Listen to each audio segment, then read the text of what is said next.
So what is the first part of the process? The preliminary application. Many of you, in fact all of you, will have already done this part.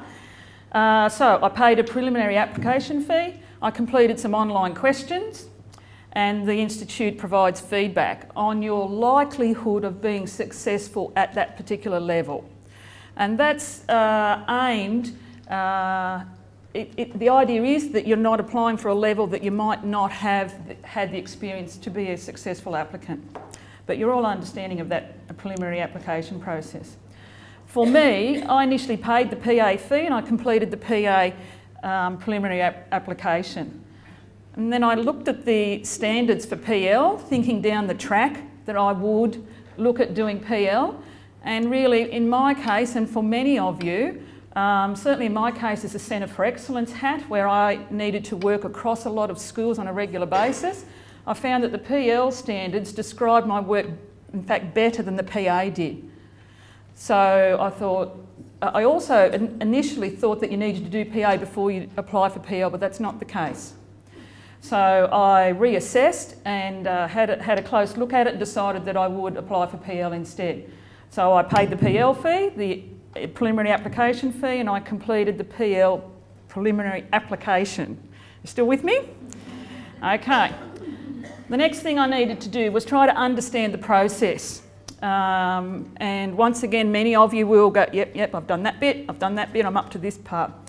I printed off all the support documents. I'm an old-fashioned person, I suppose, but I printed off the support documents, and there are many, from the website so that I could start to get a feel for what this was about. I paid the application fee and I began my online application, but all I really did at this point was just set up my profile. The next part of the process is that we need to collect evidence. There are 46 standards altogether, regardless of whether you're applying for PA or PL. The evidence needs to come from documentary evidence, referee reports, and an external observation. And it needs to be a balanced application. That's a bit of a challenge, and I'll cover that in a moment. So I thought, okay, 46 standards. So I set myself up with a file that had all the standards listed, and I decided that I'd start to note down the things that I knew. So this is my original, things that I knew might address each of the standards, because I thought, okay, I'll start with the first standard, what have I done? The second standard, what have I done? But shortly after that, I realised that each piece of evidence covers a range of standards. So that became very complicated, because I had things listed by the standards when in fact I had things appearing in a number of times, and I got all a little bit confused with that, and that may be where some of you are up. I can see some people nodding their heads going, and I wanted to see the whole thing. Now, at the risk of scaring you, I'm going to show you what I did next. Now I won't unroll it, it's a little bit like a best man speech, you know how it rolls out in front and lands on the floor.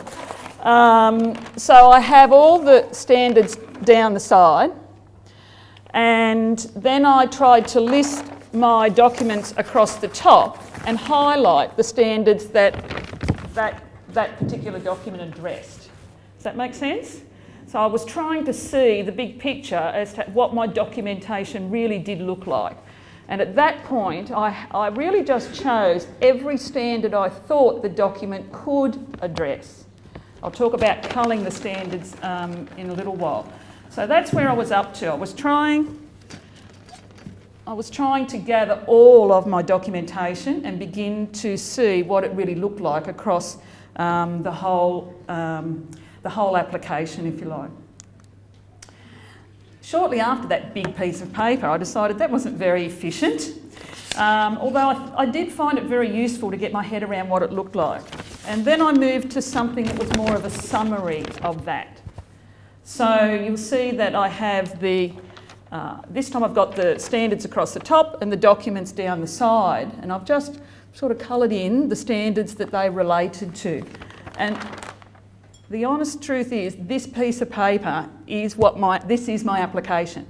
And if I could have uploaded this with my application, it would have made it a whole lot easier down the track for the regional director, but I'll talk about that in a moment. So on this, that's only the top part of it, I've got my and it's the original, as you might see. It's just my little scratchy notes. So all the documents down the left-hand side, and further down,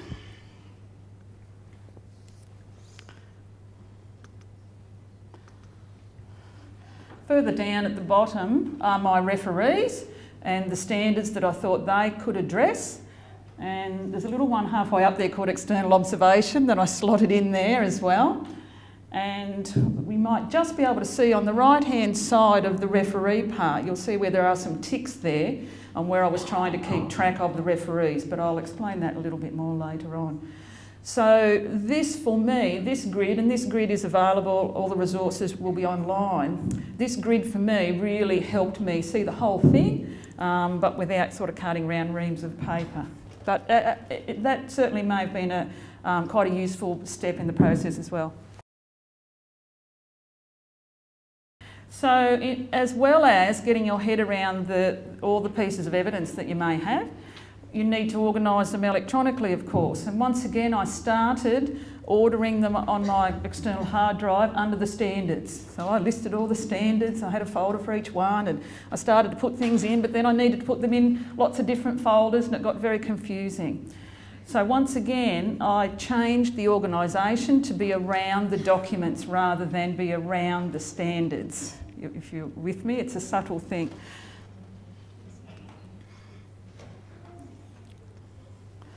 So this is part of my file on my accreditation. So I've got an administrative file and some annotations and things, but in each of those folders, each folder represents one piece of evidence. And within that, I've got lots of different pieces of documentation. There'll be Word documents, and then there'll be PDFs, because I wanted to save them all as PDFs before I uploaded them. So that's just how I found the organisation to work a lot better. So you need to kind of think about listing all your documents and where they fit rather than working from a list of standards. Okay, so you need to gather enough documentary evidence to work out the standards that you want to allocate to your external observer and to your referees. Because the referees and the external observer tend to pick up those standards that are difficult to cover through documentary evidence alone. But in order to allocate those standards, you need to know how many standards you're actually needing further evidence for. So in my experience, I needed to actually gather all of my documentary evidence, have a look at it big picture, see where the gaps were, and then go, okay, I'm going to need a referee for this one, and this one, who could I have, and that type of thing. At that point, I culled documents, because in the initial stages I didn't really understand the process, and I didn't know how many I was going to need.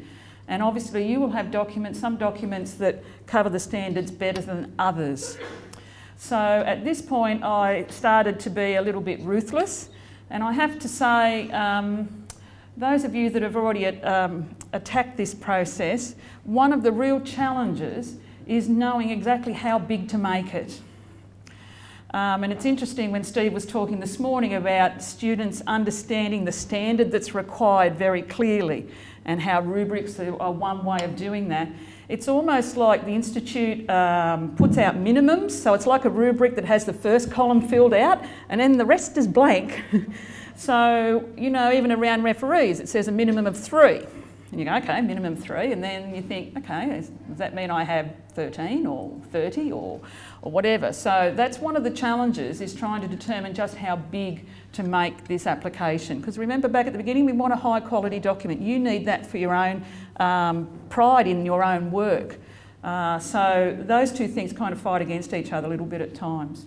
But you will need to cull documents. If it's not a good piece of evidence, even if it's something that sometimes you've got things that you really want to have in there because you feel like it's kind of like a diary of your career, but if it's not a good piece of evidence, it kind of doesn't really belong there.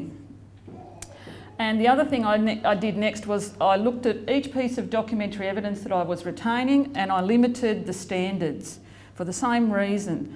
Obviously a piece of evidence will cover 1 or 2 standards quite strongly, and maybe there are some other ones there that are weaker. So I was culling on the basis of, if I already had two pieces of evidence for a particular standard, well then I didn't need that piece of evidence. Having said that, sometimes you will find standards that are hard to address, and so I did retain some just in case I couldn't get a referee or I couldn't get something else to back it up. Okay, so my documents, as well as having them electronically, this is what I did. So they are all the documents that I've worked with. I'm not certain now whether I don't think all of these were uploaded, but I've organised them. I needed them in a hard copy, and then I'll click through. Yeah, oh, sorry, on this slide you can just see I noted down all the standards that I could use, and this is where I've culled them. So I found this cover page on my evidence really helpful. So it kind of I could come back to it, you know, a week or a fortnight or a month later and see, oh yes, so I thought it was going to cover this, this and this. I've actually culled that. Actually, in fact, maybe I could go back and use one of those standards. So I found that handy to have it in this paper form as well. Okay, I also used that to note whether that particular document had been uploaded to the website or not. Okay, so let's recap where we're up to. I'd gathered most of the documentation. I was beginning to upload documents, and that took me a little while to basically figure out how the website works, and those of you that have uploaded things, you will appreciate that. I started to upload documents, but I haven't done any annotations yet. Basically because I didn't want to write annotations for something I wasn't going to use. So I was really wanting to be very clear and sure that I was going to use that piece of evidence before I sat down and wrote my annotations. Now I know other people have looked at it differently and have worked through piece by piece and completed each individual piece of evidence, selecting, working out the standards, writing the annotations, and then upload the annotations with the document, but I didn't do that. So at this stage I'd only just started to upload the documents in order to go back later and do the annotations. I had penciled in by this stage on my summary the referees that the standards that I needed referee evidence for, but at this point I hadn't contacted any of my referees. I'd also penciled in the standards for the external observation, but once again I hadn't made any step towards that either.